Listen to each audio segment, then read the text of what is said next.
네, 안녕하십니까. 주도입니다. 자, 이번 시간에는 데이터베이스 8강 자료 구조에 관련된 문제 풀어보도록 하죠.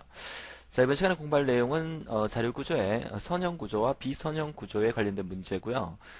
데이터베이스라는 과목에 속한다기보다는 자료 구조 개론이라는 과목이라고 제가 말씀을 드리죠. 어떻게 보면 좀 깊게 들어가면 상당히 좀 어려운 부분일 수가 있는데, 여러분 시험 문제에서 데이터베이스에서 한 두 문제에서 많게는 세 문제 정도 나올 수 있는 부분이고요. 이 부분의 문제를 기본적으로 우리가 선형 구조와 비선형 구조를 구별할 수 있다면 쉽게 맞출 수 있는 문제가 한두 문제 나올 거고, 한 문제 정도는 여러분들이 좀 생각하기에 좀 복잡한 형태의 문제가 나올 수도 있다는 거 명심하시고요. 자, 이번 시간에 같이 풀어보는 문제를 통해서 어떤 유형의 문제가 출제되고 있는지 1번 문제부터 살펴보도록 하죠. 자, 우선 쉽게 나온다 그러면 이렇게 선형 구조와 비선형 구조를 구별하는 문제예요. 여러분 교재를 살짝 넘겨볼까요? 살짝 넘겨보면 여러분 교재 맨 앞쪽에 자료 구조 파트 큰 5단원이죠. 5.1 부분에 보면 자료 구조의 분류에서 자료 구조는 크게 선형 구조와 비선형 구조로 구분되고, 선형 구조는 리스트, 스택, 큐, 데크 우리가 많이 공부를 했던 거, 그리고 비선형 구조에는 트리와 그래프 구조니까 비선형 구조에 속하는 게 트리와 그래프고 나머지는 전부 다 선형 구조다, 이렇게 외우셔도 된다고 본강에서 말씀드렸던 기억이 나네요. 자, 그러면 이제 선형 구조와 비선형 구조를 옳게 짝지어진 것은 이렇게 설명이 되고 있는데, 우선 선형 구조는 스택, 그리고 큐, 그리고 데크 뭐 이렇게 구별할 수 있겠고, 그리고 또 하나 더 리스트, 그죠? 연결 리스트 이런 것들이 선형 구조고, 비선형 구조는 트리와 그래프 두 가지로 우리가 외워주면 된다고 말씀드렸으니까 옳게 짝지어진 것은 몇 번이 되겠어요? 그쵸? 4번이 되겠죠. 3번과 5번의 트리와 그래프는 비선형 구조고 나머지는 전부 다 선형 구조다. 자, 이거 문제 풀어보니까 이런 문제만 나오면 얼마나 좋을까라고 생각을 하고 있죠. 실제로 이런 문제가 나옵니다. 더 쉬운 문제는 2번 같은 문제가 더 쉽겠죠. 선형 구조가 아닌 것은 그랬으니까 배열이 뭔지는 잘 모르겠어요, 그죠? 하지만 스택과 큐, 그리고 데크, 그리고 리스트 이런 것들이 이제 선형 구조라면, 비선형 구조만 외우라 그랬었죠. 트리와 그리고 그래프. 자, 그래프 구조는 비선형 구조다. 그러면 배열이 뭔지 몰라도 우리가 4번이 비선형 구조에 속한다는 것을 우리가 기억할 수가 있겠죠. 결국 이 문제를 통해서 배열이라는 것은 우리가 나중에 실기 공부할 때 어플리케이션 개발 및 설계라는 과목에서 이 배열이라는 부분을 자세히 공부를 하게 되겠지만, 배열도 일종의 선형 구조에 속한다, 이렇게 정리를 하시면 되겠습니다. 자, 이어서 다음 문제 보도록 하죠. 자, 3번 문제 역시나 비선형 자료 구조에 해당되는 것은 그랬으니까 그래프와 트리, 그러니까 정답은 3번이 되겠고요. 4번 문제도 다음 중 자료 구조에 관한 설명 중 옳지 않는 것은 그랬는데, 스택이라는 것은 리포 구조로 되어 있다. 리포가 이제 last in, first out 구조죠. 마지막에 들어간 게 먼저 나온다는 의미고요. Q는 피포 구조로 되어 있다. 그래서 주로 작업 스케줄링, 어떤 작업을 할 때 그 Q라는 게 이렇게 생겨가지고 이쪽으로 들어가면 이쪽으로 나온다는 거니까, 우리가 보통 업무를 처리할 때 줄 서서 기다리는 거죠. 그러니까 줄 서 있는 대로 그대로 이제 진행이 되게끔 그렇게 만들어주는 게 이제 Q 구조니까, Q 구조가 작업 스케줄링에 주로 많이 사용을 한다. 이것도 잘 기억을 해 두시고요. 자, 틀린 거 물었죠? 트리는 선형 구조이다. 이런 문제만 나오면 얼마나 좋을까요? 그러니까 선형 구조에 속하는 것은 스택과 큐와 리스트, 데큐 이런 것들이 있고, 비선형 구조는 트리와 그래프다. 이렇게만 기억하셔도 4번 문제까지는 아주 쉽게 우리가 해결할 수 있는 부분이라고 볼 수가 있겠고요. 자, 5번 문제 역시나 선형 자료 구조에 해당하지 않는 것은 그랬으니까 선형 구조는 이제 리스트 구조와 그리고 스택, 그리고 큐, 데큐, 그리고 트리와 그래프는 비선형 구조니까 정답은 가번이 되겠죠. 자, 이렇게 쉬운 문제들이 이제 줄줄 나오는 경우도 있고, 또 이제 지나가다 보면 조금 까다로운 문제가 나올 수도 있습니다. 자, 다음 문제는 이제 5.2단원에 선형 구조에 대한 부분을 구체적으로 묻는 문제인데, 우리가 본 강의를 통해서 선형 구조의 리스트에 대한 개념 배웠고요. 그 다음에 스택에 대한 개념, 그리고 스택의 용도, 그리고 이제 Q에 대한 개념, 대Q에 대한 개념까지 우리가 정리를 했었죠. 자, 문제 한번 보도록 할까요? 자, 리스트 중에서 연결 리스트에 대한 설명으로 거리가 먼 것은, 자, 노드에 삽입이나 삭제가 쉽다, 노드들이 포인터로 연결되어 검색이 빠르다. 자, 이게 틀렸죠. 우리가 리스트 구조에서 가장 큰 단점이 뭐냐면 포인터, 주소 형태로 연결되어 있기 때문에 검색하는데 검색 속도가 느리다라고 얘기를 했습니다. 그래서 리스트의 가장 큰 단점이 검색하는데 시간이 많이 걸린다. 요거 기억하신다면 충분히 우리가 풀 수 있는 문제고요. 이것도 중요한 문제라고 볼 수가 있겠어요. 자, 이 2번 문제의 해설을 위해서 제가 다시 시간 이동을 해서 다시 오게 됐는데요.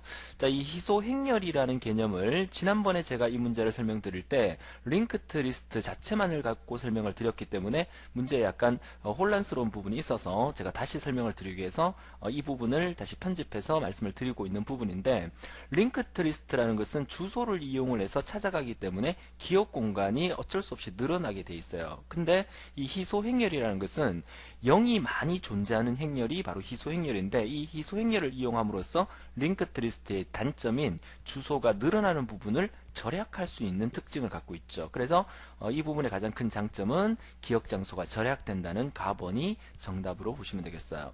그래서 문제를 빠르게 풀다 보면 제가 의외로 이제 다른 부분을 갖고 설명을 드리는 부분이 있어서 편집을 통해서 정확한 답을 다시 한번 말씀을 드리는 부분이니까, 이 문제는 링크트 리스트는 주소의 기억 장소가 늘어나는 부분에 단점이 있는데 희소 행렬을 씀으로써 그 기억 장소를 절약시킬 수 있다로 이해를 하시면 되겠습니다. 이어서 계속 3번 문제 보도록 하겠습니다. 자, 이어서 3번 문제를 보도록 하죠. 3번 문제 역시나 전산 영어 형태의 문제인데 너무너무 쉬운 문제죠. 가만히 보니까 인셔션, 삽입과 삭제가 한쪽 끝에서만 이루어진다, 이런 뜻이죠. 스택의 구조가 되겠죠. 리포 구조라고 얘기를 하고, 자, 이렇게 돼 있으니까 이렇게 들어가고 이렇게 나오는 거니까 삽입 삭제가 한쪽 끝에서 일어나고 마지막에 들어가는 것이 가장 먼저 나오는 형태의 구조가 리포 구조의 스택이라고 볼 수가 있겠고요. 4번 문제 역시나 스택의 응용 분야와 거리가 먼 것은 그랬는데, 스택은 어디에 쓰이는지에 대한 개념이 중요한 게 아니라 시험에 가장 많이 나오는 것은 이 작업 스케줄링, 어떤 작업의 순서를 나타낼 때는 항상 어떤 구조를 쓴다? 그쵸, 이렇게 생긴 큐 구조를 쓴다는 거, 요것만 기억하신다면 이 문제의 거리가 먼 것은 에서 답은 가번이라는 거 쉽게 알 수가 있겠죠. 그러니까 스택의 응용 분야를 외우는 것보다 큐의 응용 분야를 한 가지를 기억하고 있으면 이런 문제는 해결할 수 있다, 이렇게 볼 수가 있겠습니다. 자, 이런 것도 문제 푸는 요령이에요. 그죠? 많은 것을 외워서 문제를 맞추는 것보다 반대적인 입장에서, 그러니까 예를 들어서 오답을 차라리 기억해버리면 문제를 좀 쉽게 해결할 수 있다는 그런 부분의 의미가 되겠죠. 자, 이어서 5번 문제는 그 문장이 딱 보는 순간 참 어려워 보인다라는 느낌은 들지만, 자, 우리가 스택 구조를 의미하는 거니까 스택 구조는 이렇게 생겼어요. 그죠? 이렇게 생겼으면 이쪽에서 한쪽 끝에서 삽입이 이루어지고 또 삭제도 한쪽 끝에서 삭제가 이루어진다, 이 개념을 따진다면 한쪽에 들어갈 때 한 개씩 들어가게 되는 거예요. 그쵸? 그러니까 탑은 탑 플러스 1을 통해서 처음에 데이터를, A라는 데이터를 하나를 넣었다면 얘가 뭐가 되는 거야? 탑이 되는 거죠. 근데 또 하나의 데이터, B라는 데이터를 넣게 되면 B라는 데이터가 그 다음에 탑이 되는 거예요. 그러니까 탑은 항상 한 개씩 늘어나는 거예요. 그래서 탑은 탑 플러스 1이라는 개념이 스택에서 상당히 중요한 개념이고, 자, 문제에서 이 블랭크에 대한 부분은 뭐가 들어가는 거예요? 이 A와 B라는 게 하나하나의 데이터가 들어가는 거죠. 그래서 탑이라는 공간 안에, 그러니까 여기가 이제 현재 탑이었으니까 탑이라는 공간 안에 새로운 데이터를 넣는 의미니까 데이터가 하나 더 삽입이 된다는 이런 의미가 되겠죠. 그래서 정답은 나번이라고 보시면 되겠습니다. 자, 6번 문제는 역시 전산 영어 문제로서, 자, 이 부분은 뭘 의미하는 겁니까? 삽입, 모든 삽입이 한쪽 끝 그리고 또 모든 삭제가, 그쵸, 모든 삭제가 또 같은 쪽에서 또 삭제가, 반대쪽에서 삭제가 일어난다. 한쪽 끝에서 삽입이 일어나고 반대쪽에서 삭제가 일어난다는 의미니까 이 구조가 되겠죠. 한쪽에 삽입이 되면 반대쪽에서 삭제가 일어나는 형태, 이게 바로 Q라는 구조가 되겠죠. 자, 데크라는 거, Q 말고 이제 Q를 확장시켜서 만든 게 이제 데크라고 하죠. 얘는 Q 구조랑 똑같은데 한쪽 끝에서 삽입이 일어나고 반대쪽에 삭제가 일어나지만 이쪽 끝에서 또 삽입이 일어나고 또 반대쪽에서 삭제가 일어날 수 있는 이런 구조를 우리가 데큐 구조라고 하죠. 이것도 같이 알아두시면 다음 페이지 문제를 푸는데 좀 도움이 되실 거예요. 자, 그래서 7번 문제를 보게 되면, 자, 7번 문제도 역시나 똑같은 문제죠. 운영체제의 작업 스케줄링 하면 무조건 Q가 된다. 줄 서서 기다리는 거예요. 그쵸? Q라는 영어 사전적 의미도 줄 서서 기다린다는 의미가 되겠죠. 자, 8번 문제 데크 문제 나왔죠. 데크 문제는 중요한 것은 양 끝에서 노드의 삽입과 삭제가 모두 가능하다. 이게 가장 중요한 말이 되겠고요. 그 다음에 하나의 포인터를 사용한다. 이거는 잘 모르겠어요. 일단은. 그 다음에 더블 엔드 Q를 의미한다. 그러니까 그 이중으로 한쪽 끝에서 이중으로 이제 삽입 삭제를 할 수 있다는 이런 의미가 되겠죠. 끝이 이제 두 가지란 얘기가 되겠죠. 데큐가 선형 구조입니까? 그쵸?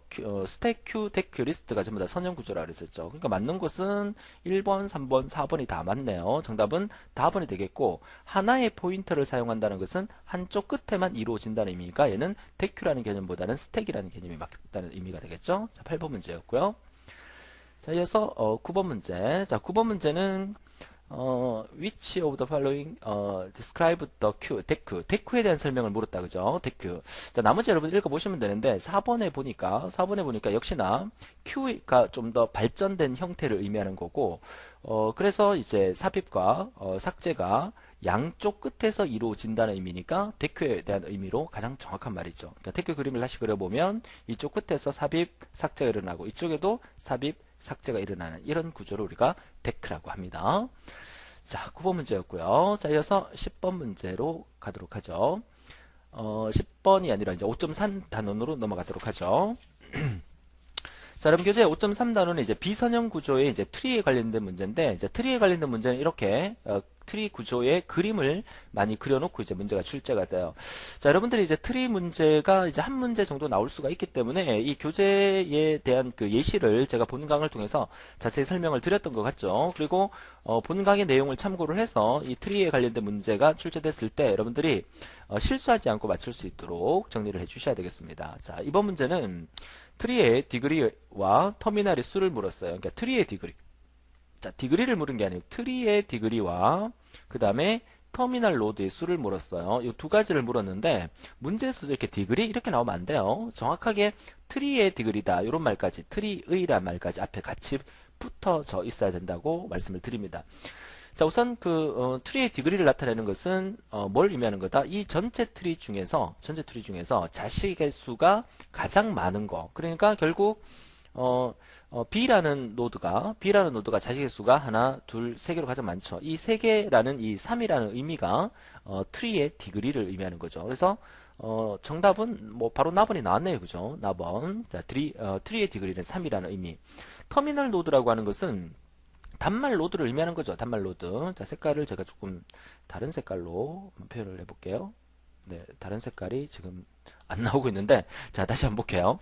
자, 여기서 말하는 것은 트리의 디그리의 터미널 노드 수를 묻는 건데, 얘는 3이었고, 자, 터미널 노드 수라는 것은 맨 마지막에 노드 수, 얘, 자식이 없는 거, 얘하고, 얘는 자식이 없어요. 그죠? 그러니까 자식이 없는 노드를 우리가 터미널 노드를 했으니까 정답은 몇 개? 5개가 되겠죠. 정답은 나번이고 1번 같은 이런 문제는 아주 쉬운 문제이기 때문에 놓치지 않고 여러분들이 맞출 수 있어야 된다고 말씀을 드리고요.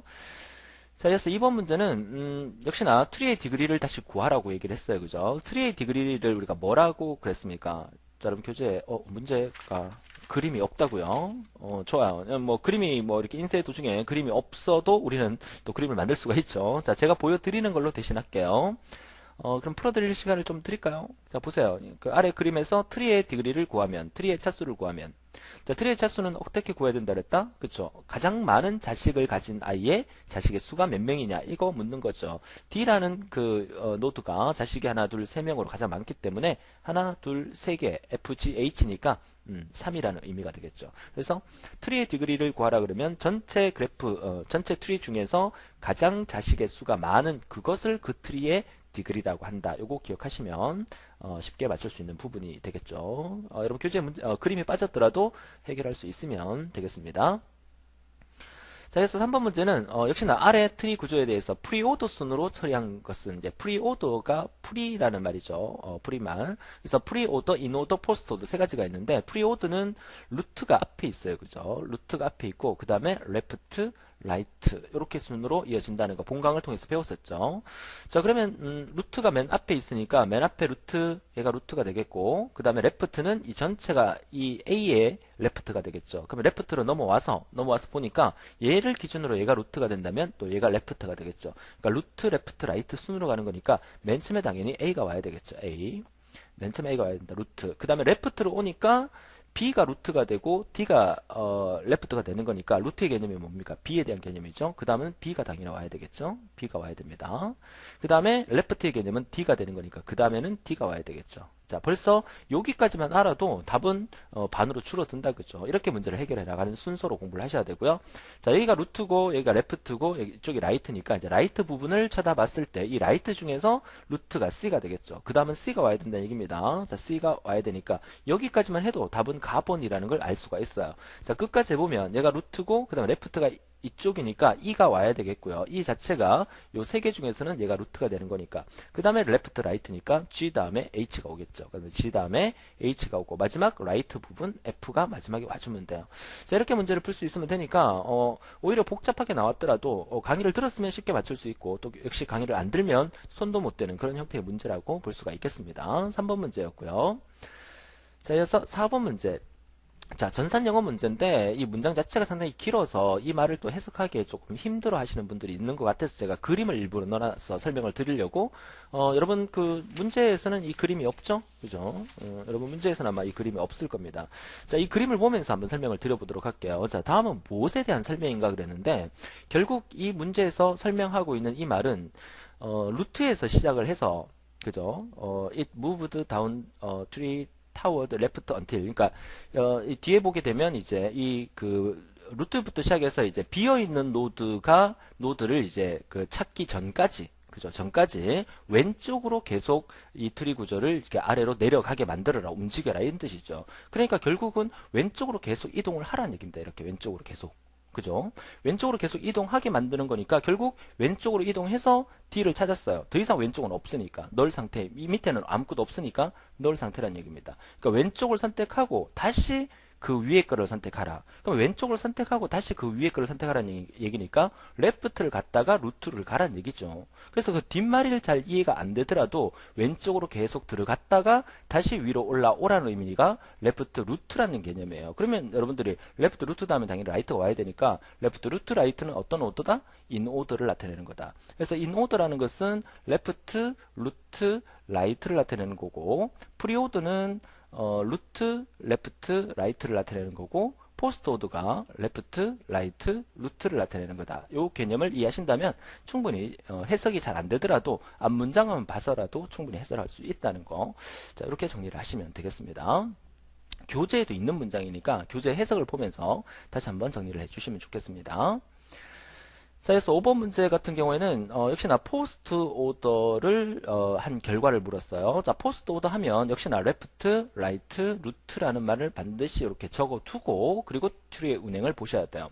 자, 보니까 레프트, 루트, 라이트니까 레프트부터 와야 되겠죠. 레프트. 그 레프트부터 와야 되니까 맨 앞에가 레프트, 또 레프트, 또 레프트, 레프트로 계속 내려오니까 A부터 시작을 하겠죠. 그 다음에 레프트, 루트, 라이트니까 레프트, 루트, 아니, 레프트, 라이트 루트죠. 네, 레프트, 여기가 레프트고, 이쪽이 라이트가 되니까, 레프트, 라이트, 루트니까, A, B, 슬래시, 이렇게 가겠죠. 그럼 A, B 슬래시로 시작된 거, 요것밖에 없네요. 정답 바로 4번이라는 거 알 수 있어요. 그러니까, 레프트, 라이트, 루트 가고, 그 다음에 이 전체가 레프트가 되니까 또, 레프트, 라이트, 루트 가고, 또 이게 전체가 레프트가 되니까, 레프트, 라이트, 루트로 가고, 또 이 전체가 레프트가 되니까 레프트, 라이트, 루트로 가는 이런 형태로 간다면 이런 결과를 우리가 얻을 수 있다. 결국 우리가 지금 공부하고 있는 프리오더, 인오더, 포스트오더 문제가 시험에 자주 출제되고 있는 부분이지만 약간만 생각을 하면 쉽게 풀 수 있는 부분이에요. 근데 눈으로만 보면 다음에 시험에 나왔을 때 절대로 여러분들이 그냥 맞추기는 힘들어요. 헷갈린단 말이죠. 그러니까 반드시 여러분들이 직접 여러분들 한번 그려보면서 푸는 훈련을 한번 해달라는 거 부탁드리면서 다음 문제 보도록 하죠. 자, 6번 문제 역시나 후위 표기 방식이니까 이제 포스트 오더를 얘기하는 겁니다. 자, 후위 나오면 또 역시 적어놔야 됩니다. 레프트, 라이트, 루트 헷갈리지 않도록 이걸 반드시 적어 놓고요. 자, 얘를 중위 표기법으로 만들어라. 아, 이거는요. 후위를 중위로 만들라는 얘기는 여러분들이 얘를 중위로 바꿔서 다시 뭐 이렇게 후위로 바꾸는 방법도 있겠지만 바로 중위로 만들어라 했으니까 중위 표기법으로 만들기 위해서는 후위 표기법인 것을 중위 표기로 만들기 위해서는 그 기호를 어떻게 땡겨 오느냐. 결국 우리가 중위 표기법이라는 게 이제 A 플러스 B, 우리가 보통 인간이 쓰는 연산 공식, 이게 중위 표기법이에요. 연산자가 가운데 들어가는 거. 만약에 이제 그 전위 표기법으로 쓰라 그러면 얘를 전위 표기법으로 만들어라 그러면 연산자를 앞으로 빼내서 이렇게 AB라고 적어주면 되고, 후위 표기법이라는 것은 AB라고 쓰고 연산자를 이렇게 뒤로 보내주면 되는 거죠. 그러니까 이 문제를 보니까 전부 다 연산자가 뒤로 가 있다. 그죠? 그럼 얘를 중위 표기로 바꾸려고 한다 그러면 우선 알파벳이 붙어 있는 부분을 봐야 돼요. 그러니까 무슨 말이냐면 여기 BC 다음에 마이너스가 붙었죠. 그럼 얘를 먼저 한번 적어 보는 거예요. 중위로 바꿀 거니까 이 마이너스를 앞으로 가져오면 되죠. 그러니까 B 플러스 C 이렇게 만들어 주면 돼요. 그죠? 그러니까 P 연산자 두 개 뒤에 연산자 있는 걸 찾아주면 되는 얘기예요. 그 다음에 여기 보니까 이제 P 연산자 두 개가 EF 다음에 플러스가 들어있죠. 그럼 이 부분을 보면서 E하고 F 사이에 중위로 바꿀 거니까 이 연산자를 가운데다가 넣어주면 돼요. 자, 요게 그 다음 계산이 된 거죠. 그죠? 자, 그리고 난 다음에 또 한번 보니까 여기 BC-하고 A하고를 연산을 하게 되죠. 그러니까 BC-를 연산한 게 우리가 B 여기가 마이너스입니다. 그죠? 죄송해요. B-입니다. 그러니까 B-C하고 요거하고 연산한 게 A하고 연산하는 거죠. 그 연산자는 뒤에 있는 요 나누기가 되겠죠. 그러니까 결국 A 나누기 요 B-C 이렇게 되겠죠. 그 다음에 EF 플러스가 E 플러스 B로, E 플러스 F로 바뀌었으니까 요거 전체하고 뭐하고 D하고를 연산을 뭘로 한다? 곱하기를 한다는 얘기죠. 그러니까 D 곱하기 이거 전체가 되는 거니까 요 앞에다 D 곱하기가 이렇게 되겠죠. 그죠? 그리고 이거 전체하고 이거 전체가 뭐 한다? 플러스 연산을 한다는 거니까 중간에다가 플러스가 이렇게 들어오면 되겠죠. 결국 정답은 몇 번이 되겠습니까? 나번이 정확한 답이 되겠죠.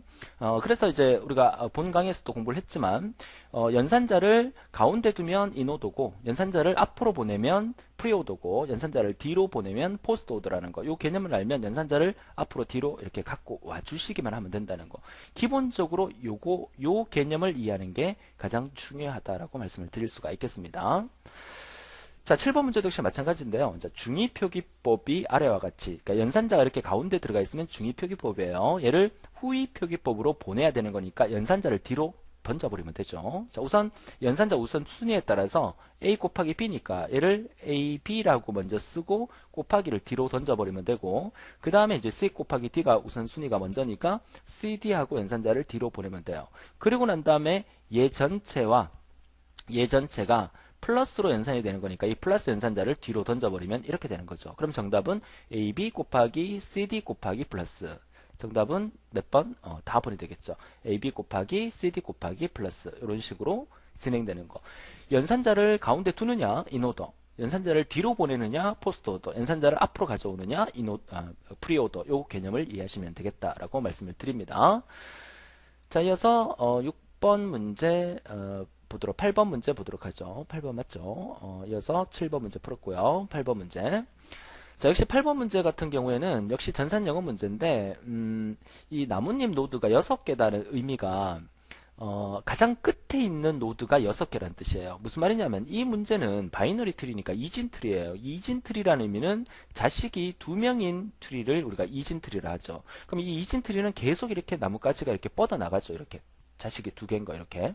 그러면 여기서는 맨 마지막이 6개란 얘기거든요. 그럼 6개란 얘기가 맨 마지막이 지금 이 상태에서는 하나, 둘, 셋, 4개밖에 안 되잖아요. 그럼 여기서 하나 더 뻗어 볼게요. 이진 트리를 그려야 됩니다. 이러면 자식이 몇 개입니까? 맨 마지막이 하나, 둘, 셋, 넷, 5개죠.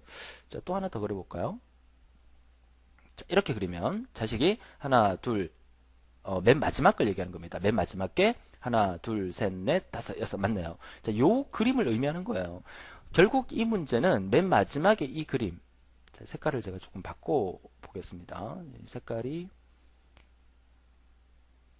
컬러가 빨간색으로 자, 빨간색. 됐습니다. 빨간색. 아까부터 색깔이 자꾸 안 바뀌어서. 자, 결국 맨 마지막에 요거 그러니까 자식이 더 이상 없는 노드가 6개. 이 6개가 그 의미를 나타내는 거고요. 자, 이 6개 중에서 how many nodes of tree 2 are in the binary tree? 이진 트리에서 2개를 나타내는 말이에요. 무슨 말이냐면 결국 여기서 6개가 만들어져 있는 상태에서 자식이 2개인 이 전체 이 트리 구조에서 자식이 2개인 거는 총 몇 개냐 이거 묻는 거거든요. 그러니까 이렇게 더 이상 자식이 없는 이진 트리를 만들었을 때 6개의 마지막 그 터미널 노드가 만들어지고 여기서 결국 자식이 2개인 노드가 총 몇 개냐 이 말이죠. 그러면 여기서 자식이 2개인 노드는 얘를 기준으로 얘도 자식이 하나, 두 개죠. 또 얘를 기준으로 얘도 자식이 하나, 두 개죠. 얘를 기준으로 얘도 자식이 하나, 두 개고, 얘를 기준으로 얘도 자식이 하나, 두 개고요. 얘를 기준으로 얘도 자식이 두 개예요. 그러니까 결국 자식이 두 명인 부모는 총 몇 명이냐 이 말이에요. 그러면 한 명, 두 명, 세 명, 네 명, 다섯 명이 되겠죠. 이거 묻는 문제예요. 그렇죠? 그래서 정답은 나번에 5가 되겠다. 자, 요 얘기를 하고 있는 거죠.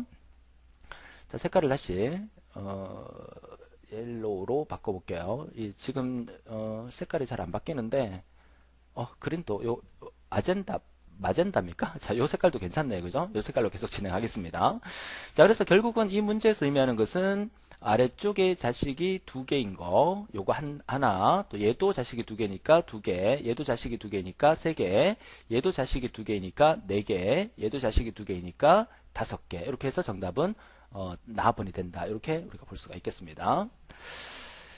자, 이어서 9번 문제는 이진트리의 특성에 대한 설명을 옳지 않은 것은 그랬는데, 자, 이 문제도 조금 까다롭고 복잡한 문제일 수는 있겠습니다만은, 그래도 한번 잘 생각을 한번 해보죠. 자, 무슨 뜻이냐면, 자, 이 문제는, 자, 이진트리의 특성에 대한 설명을 옳지 않는 것은, 자, N0는 단말 로드 수를 의미한다. 그 단말 로드 수를 의미한다는 말은 자식이 없다는 얘기입니다. 그죠? 그러니까 이진트리가 이렇게 만약에 만들어져 있으면, 자, 얘는 자식이 있지만 얘는 자식이 없어요. 그죠? 그러니까 얘를 우리가 단말 노드라고 합니다. 자, N5는 차수가 1인 노드다. 차수가 1인 노드라는 것은 이렇게 자식이 한 명이 있다는 얘기입니다. 그죠? 그 다음에 N2, 차수가 2인 노드. 얘는 얘를 기준으로 얘는 자식이 두 명이니까 얘는 N2라는 의미가 되겠죠. 그러니까 이런 의미를 나타내는 거고, 그냥 N이라고 하는 것은 노드의 총수를 나타내는 거고, 2라고 하는 것은 이렇게 나타내는 간선의 수를 나타내는 겁니다. 자, 문제에서 옳지 않는 것은 그랬는데, 자, 가번 보니까, 자, 2가 간선의 총수죠. 그러니까 간선의 총수에다가 1을 더하게 되면 노드의 총수가 나온다. 자, 맞는지 한번 볼까요? 자, 이렇게 그림을 그렸을 때 간선의 총수가 하나, 둘, 세 개가 되겠죠. 세 개에다가 플러스 1을 하면 노드의 수가 하나, 둘, 셋, 넷, 4가 나올 수 있죠. 그죠? 그렇기 때문에 여기서 말하는 이진트리가 정이진트리라는 개념은 아니에요. 이진트리의 종류는 정이진트리도 있고, 그죠? 또 사양 이진트리도 있고, 이진트리 종류가 많잖아요. 결국 얘도 이진트리가 맞아요. 그죠? 다리가 자식이 3명 이상은 아니고 2개 이하면 이진트리니까.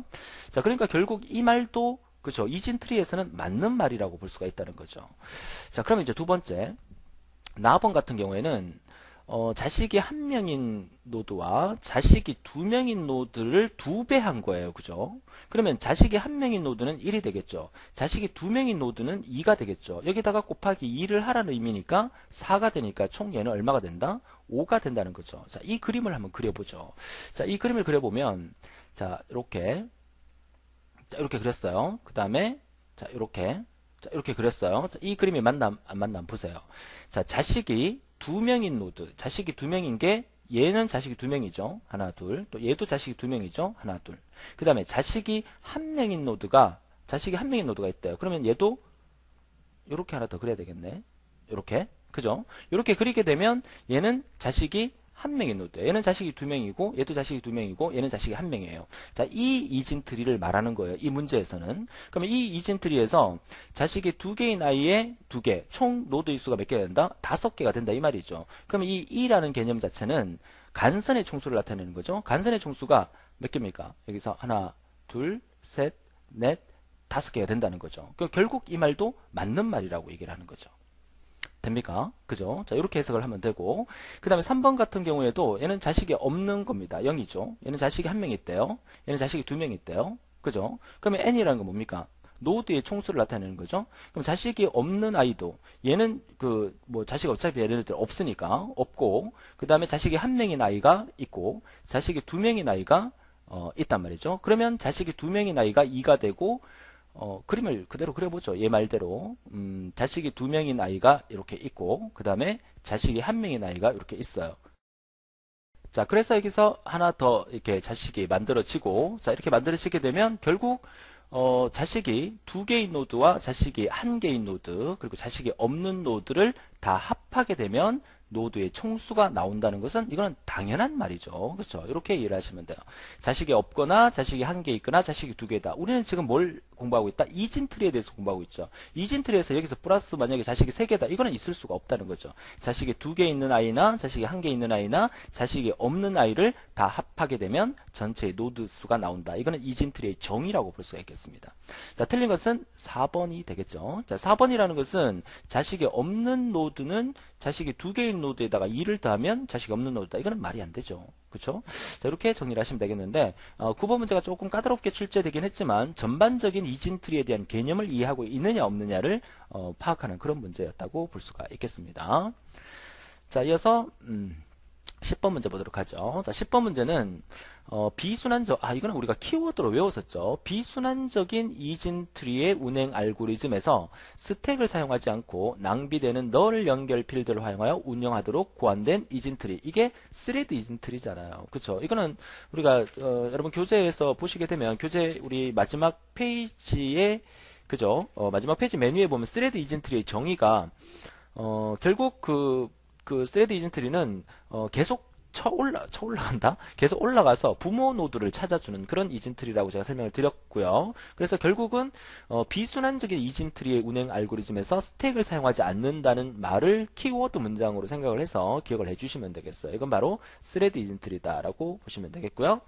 자, 11번 문제는 비트리가 가지는 성질이 아닌 것은 그랬는데 비트리가 가지는 성질 중에서는 우리가 기억해야 될게 한 노드 안에 있는 키값은 항상 오름차순으로 유지해야 되고요. 그리고 모든 리프 노드는 리프가 아닌 이상 적어도 2개의 서브 트리를 갖게 되는 거다. 결국 B트리의 그 이진 트리를 의미한다는 설명이 되겠죠. 자, 루트 노드는 리프가 아닌 이상 적어도 2개의 서브 트리를 갖는다. 이것도 맞고요. 키 값의 삽입이나 삭제 시 트리의 총 노드 수는 변함이 없다라고 되어 있는데, 자, 어떻게 보면 이 말이 참 맞는 말인 것 같아도 우리가 기억해야 될 것은 이 B트리는 항상 양쪽의 균형을 맞춰주는 게 중요해요. 그러니까 균형을 맞춰준다는 얘기는 한쪽 노드가 만약에 이렇게 있는데 이쪽 노드는 한쪽밖에 없다. 이러면 균형이 안 맞다는 거죠. 그러니까 균형을 맞추기 위해서는 얘가 2개면 얘도 2개로 맞춰주기 위해서 양쪽 균형을 맞춰준다는 것은 이쪽이 부족하면 이쪽을 채워줘야 되고 또 이쪽이 부족하면 이쪽을 채워줘야 되기 때문에 노드의 수가 늘거나 줄어들 수 있다는 의미예요. 그러니까 변함이 없다는 말이 틀렸단 말이죠. 균형을 맞춰줘야 한다. 이게 정확한 말입니다. 그래서 정답은 4번이 되겠습니다. 자, 이어서 12번 문제와 13번 문제는 우리 교재에서 풀지 않았던 문제인데 이것도 이제 가끔 잊을만 하면 한 번씩 나오는 문제이기 때문에 문제를 통해서 한번 정리를 해볼 필요가 있다고 봅니다. 자, 무슨 말이냐면 다음과 같은 비트리에서 노드 32가 추가된 후에 다시 35를 추가되었을 때, 자, 우리가 앞에 그 개념 설명에서 B트리에 대한 그 운행 구조에 대해서 우리가 한번 배웠습니다. 그죠? 그때 반드시 이 내용은 오름차 순으로 정렬되는 게 우선이 돼야 된다. 정렬이 먼저 돼야 된다. 무슨 말이냐면 여기 36이라는 데이터가 있고 여기 30이라는 데이터가 있고 31이라는 데이터가 있잖아요. 그러면 여기서 32가 추가된다면 반드시 32가 들어갈 자리를 결정해야 되는데 반드시 여기가 만약에 36이 있다면 왼쪽은 36보다 작은 수가 와야 되고 오른쪽은 36보다 큰 숫자가 와야 돼요. 그러면 32가 추가되려 그러면 32가 이쪽에 절대로 올 수가 없어요. 왜냐하면 36보다 작은 수는 이 왼쪽에 가야 되기 때문에. 그러면 이 36을 어떻게 해요? 옆으로 보내야 됩니다. 32를 추가하기 위해서는. 자, 그래서 결국 어떤 일이 벌어지냐면 32를 추가하고 싶어요. 그러면 36을 이쪽으로 옮겨요. 36을. 이쪽으로 옮깁니다. 그 다음에 32를 추가해야 되니까 32가 그냥 여기 들어가는 게 아니라 31을 이쪽으로 보내주면서 31이 여기 만들어지면 30이 왼쪽에 있고 32는 오른쪽에 들어가게끔 이렇게 만들어준다는 거죠. 무슨 말이냐? 31을 가운데 두고 왼쪽에 30이 들어가고 오른쪽에 32가 들어가는 이런 오름차순의 구조를 만들어줘야 된다는 거야. 그러니까 결국 36을 오른쪽으로 던져버리고 31을 이 자리에 넣어주고 31을 오른쪽에 넣어주는 이런 구조로 만들어줘야 된다는 거. 일단 그 그림을 한번 찾아볼까요? 자, 31을 기준으로 왼쪽에 30, 오른쪽에 32 이 구조. 또 31을 기준으로 이거는 아니고요. 또 31을 기준으로 왼쪽에 30, 오른쪽에 32 이 구조도 맞아요. 그렇죠? 이렇게 구성된 거. 그 다음에 역시나 32를 기준으로 이것도 아니에요. 그죠? 그러면 답은 갑은 아니면 답은이라는 얘기인데 문제에서 다시 35를 또 추가했다는 얘기잖아요. 그럼 다시 35를 추가하게 되면 36을 옆으로 던졌죠. 36을 옆으로 던졌으면 36을 기준으로 역시나 좌측에 35가 와야 되고 우측에 37이 와야 된다는 얘기죠. 그럼 36을 이쪽에 던졌으니까 36을 기준으로 좌측에 35가 와야 되고 우측에 만약에 37이 있으면 37이 이렇게 와야 된다는 거죠. 그렇죠? 그러면 정답은 당연히 가본이 되겠죠. 지금 그림상으로 이 32와 35가 36의 아래쪽에 35처럼 보이지만 실제로는 요 네모 박스 안에 32와 35가 같이 들어있기 때문에 31의 오른쪽에 32가 되는 거고 36의 왼쪽에 35가 구성이 되는 형태로 만들어지는 겁니다. 이 문제에서 여러분이 알아야 될 거는 그 트리 기준으로 했을 때 가운데 숫자를 기준으로 지금 화면상에서 이쪽이 좌측입니까? 그쵸? 문제상에서 이쪽에 좌측에 있는 게 작은 수가 와야 되고 오른쪽이 큰 숫자가 와야 된다. 이 개념을 알면 이 문제는 쉽게 해결할 수 있는 부분이다라고 볼 수가 있겠습니다. 자, 그리고 마지막 문제 또시 우리 교재에서 설명을 안 드렸던 부분인데 소프트웨어 공학 과목에서 임계 경로에 대해서 우리가 배웠을 겁니다. 자, 이 임계 경로라는 말의 의미는 최장거리를 나타내는 말이에요. 최장거리. 가장 긴 거리를 나타내는 말이에요. 그럼 결국은 시작 부분이 여기란 말이죠. 그러니까 시작 부분 여기서부터 시작해서 종료 부분이 여기예요. 그럼 여러분들이 우리 집에서 그쵸? 우리 집에서 학교까지 가는데 가는 방법은 여러 가지가 있겠지만 어떤 길로 가는 게 가장 빠른 방법인가?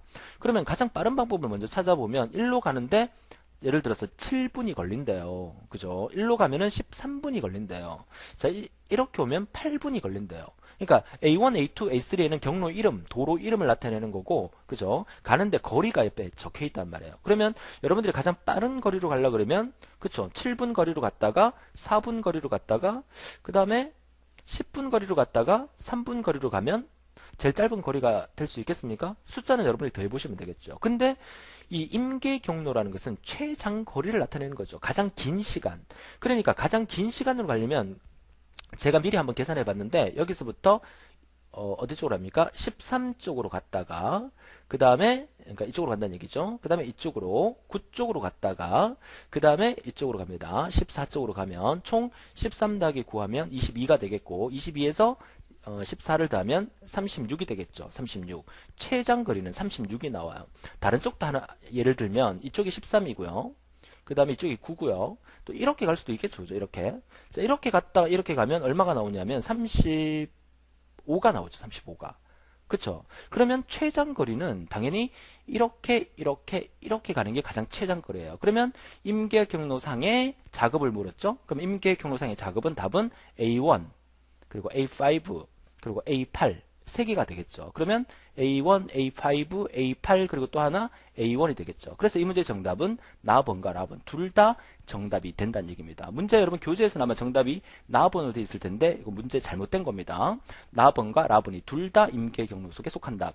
그래서 이게 과거 기출 문제인데 제 생각에는 이게 나번이 만약에 답이 되려 그러면 이 A8의 숫자가 만약에 한 10 정도 됐다고 칠게요. 그러면 얘가 32가 되겠죠. 총 경로가 이렇게 가면 32가 되겠죠. 근데 이렇게 가게 되면 아까 얼마를 했어요? 35라 그랬죠. 그러면 이 숫자가 만약에 14가 아니고 10이라 그러면 이렇게 갔을 경우에는 임계 경로가 A1, A5, A7, A9이니까 가나다라 중에서 포함된 것은 A5밖에 없어요. 그렇죠? 그래서 과거에 문제 출제될 때 A8의 길이가 아마 14가 아니고 좀 낮은 숫자였지 않았을까? 그래서 답이 나번 아니었을까? 근데 우리가 문제를 풀어봤을 때 가장 긴 경로는 36이 나오는 경로이기 때문에 답은 나번하고 라번의 두 개라고 보시는 게 맞습니다.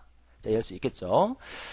자, 이거 소프트웨어 공학 문제인데 이런 질문을 해요. 선생님, 그러면 왜 임계 경로상에서는 임계 경로라는 개념이 가장 짧은 거를 사용하지 않고 왜 가장 긴 것을 사용합니까? 라고 얘기를 합니다. 이거는 임계 경로가 우리가 소프트웨어 공학에서 우리가 배웠지만 뭘 의미하는 말이냐면 여러분들이 그러니까 제가 본 강의에서 비디오 가게 사장님 얘기를 많이 했었잖아요. 그죠? 그러니까 비디오 가게 사장님이 비디오 가게 관리 프로그램을 우리 팀원들한테 만들어 달라고 의뢰가 들어왔단 말이죠. 그러면 우리가 만들 때 이렇게 만드는 경로를 만들어 보니까 예를 들어서 30일 만에 만들 수 있는 거야.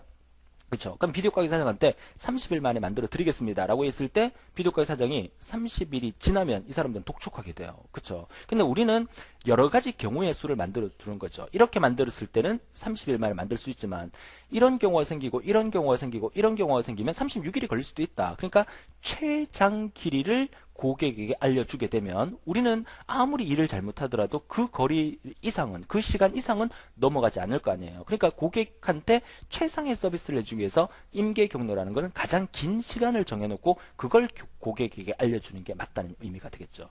근데 36일 정해놓고 가장 긴 임계 경로를 정해놨지만 우리가 최단 거리로 하고 빨리 만들었다. 그러면 고객한테 좀 빨리 만들었습니다 하면 고객이 더 기뻐할 거 아니에요. 그렇죠? 이게 고객 서비스 차원에서 우리가 할 수 있는 최장 경로를 만들어 놓고 프로그램을 짜 내려간다. 이런 의미로 이해하시면 되겠습니다.